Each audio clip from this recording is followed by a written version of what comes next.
Hi guys, Eddie here, and today we are unboxing my newest watch, a Audemars Piguet Royal Oak. And if you guys are looking at this box, and if you guys read the title, you guys know that this is a vintage tantalum and steel AP. So without further ado, let's open this up and let you take a look, because I think that this is a pretty special watch. When I first saw this watch, I absolutely fell in love with it. I fell in love with the uniqueness as well as the colors, because this is a two-tone watch. This is a tantalum and steel watch. And as you guys will see in this video, tantalum has a very unique color, and I think it pairs greatly with steel. And right there, that is a little teaser. This is the extra link. So this watch came with 2 extra links. And well, 3 extra links, but 1 was installed, and I only needed to use 2 of them. So this is the extra link that comes with this watch. And you guys can see that the little smaller pieces are stainless steel, and that larger block, that darker silver block, is the tantalum. Look at that. And you can see that tantalum is holding this beautiful brushed finish. So let's put this away. This is only temporarily in the bottom of the box, jingling around. I'm going to put this back into this box after I take out the watch, because this watch lives in a watch roll off to the side. Let's put this right there. And here we have this leatherette Audemars Piguet box that is also Swiss made. Look at that. AP looks just like the Royal Oak, octagonal in shape, circular dial with these screws on the fronts. Now let's open this up. Boom. Here we go. So this is the watch in question. And this is the basics of this watch are not that interesting. It is a mid-sized, smaller sized, let's be honest, Royal Oak that is made out of tantalum and steel.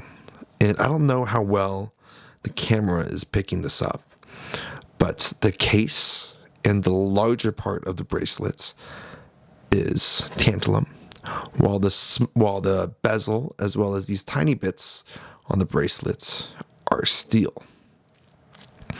And you guys can see that the tantalum is this much darker metal, and the steel is that very pale, whitish colored metal. And typically people would say steel looks a little bit gray, but when put in contrast with the tantalum here, the steel actually looks very white, almost like a white gold or a platinum color, just because of the contrast involved with how dark this tantalum is. But here we have the limited edition Nick Faldo Championship Royal Oak. So this watch is rare, but it is not necessarily valuable. So this watch can be had between $10,000 to $15,000. It is a quartz movement, not an automatic. They do make a automatic version of this 33 millimeter watch, but that's going to cost you pretty close to $30,000 to $40,000. And as you can see on the lume with this watch, it does look like the hands were replaced at one point. On the dial, you have that really deep yellow, but then on the hands, you have this bright green. Now, I don't know if that's good or bad. I think if you wanted to replace the hands on this watch for a period correct aged tritium hands, I don't think it'd be that expensive, because the 33 millimeter Royal Oak, especially in this quartz movement, was quite common, and I imagine there are quite a few skeletons of these watches around, just because if you imagine the quartz breaks or the bracelet breaks, all of a sudden the watch is not worth replacing, and then you have a lot of these parts hanging around some of those parts bins. So I'm imagining that these hands won't be too difficult to replace if somebody really wanted to have a all original looking AP Nick Faldo.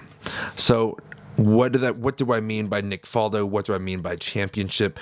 Well, if you look at the back of this watch, first you'll see the number, which number this is, and then you'll also see the words championship. So let's show you that real quick. Let's flip this over. Let me cover the numbers real quick. And look at that. Let's wait for this to focus. Right there, you guys can see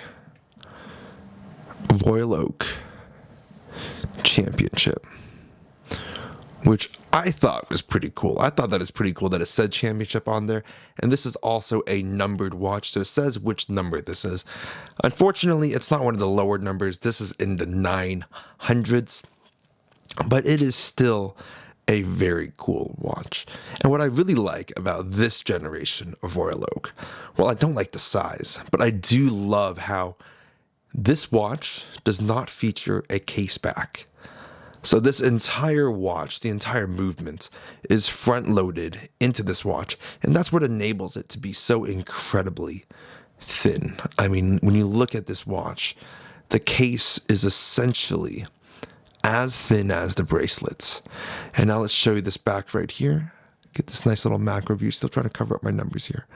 But as you guys can see, this is a one-piece assembly. There is no case back for this watch. That is all just part of the case. So that's what makes this watch pretty cool. I think that with this watch, there's a ton of little asterisks that make this interesting. Number one, it's an AP. Number two, it's Royal Oak. That's a cool watch. But unlike your traditional Royal Oaks that we're all familiar with today, this is a quartz Royal Oak. So that's another cool factor. It's vintage from the 90s, which I think makes it really cool. It features the front-loaded movement, which I think makes it cool once again. It's also very small at 33 millimeters, which is both a pro and a con. If you have smaller wrists, this would wear beautifully. But the most important cool factor is that this is made out of tantalum. And tantalum is a material that AP used quite a bit in the 90s, but then they slowed down and they took it off completely. So right now, if you start thinking about modern-made tantalum watches that are made by one of the larger manufacturers, the only one that I can really think of before we get into the true independence would have to be FP Journe in the Chronomet Blue. But look at this. Also, look how mint this bracelet is. This bracelet is clean. This is a very clean watch. Like, if you want to stand it upright, you know, the bracelet still has tons of life left in it. But yeah. So, here we have the Tantalum Audemars Piguet Royal Oak. I hope I didn't tease too many of you guys. I think when I'm naming this video, I'm going to try to pretend like this is a new Tantalum AP, but this is from the 90s. Actually, before I go, I need to show you what this looks like on my 7¼ inch wrist. And to be honest, this looks pretty good. Let's go look at the clasp. First, it has this little sliding clasp right here. Closes up nicely. It's not notoriously reliable. It did open on me once, but I don't think it was fully closed. And now let's do a little wrist roll. And as I roll my wrist, I just want to look at that tantalum, look at the steel, and how the light reflects off of it. Look at that. And now looking at this watch, this is 33 millimeters. My wrist is 7¼ but this looks good. I think this will be the thumbnail shot right here. This looks great. All right, guys, thanks for checking out this video. I hope you guys enjoyed it. You know, this a little bit about Tantalum AP 56175 TT. Hope you guys enjoyed this video. If you did, make sure you go down there, hit the like button, hit that subscribe button. I'm going to try to post more content. And Yeah, I'm gonna try to post more videos about this watch, more videos about my Yachtmaster, talk about the Oyster Flex a little bit more, because I feel like the Oyster Flex is a bracelet that doesn't get as much attention as it should. I think the Oyster Flex is probably one of the most comfortable bracelets, but it doesn't get that attention, and I digress. But here we have the Tantalum AP, and I'll see you guys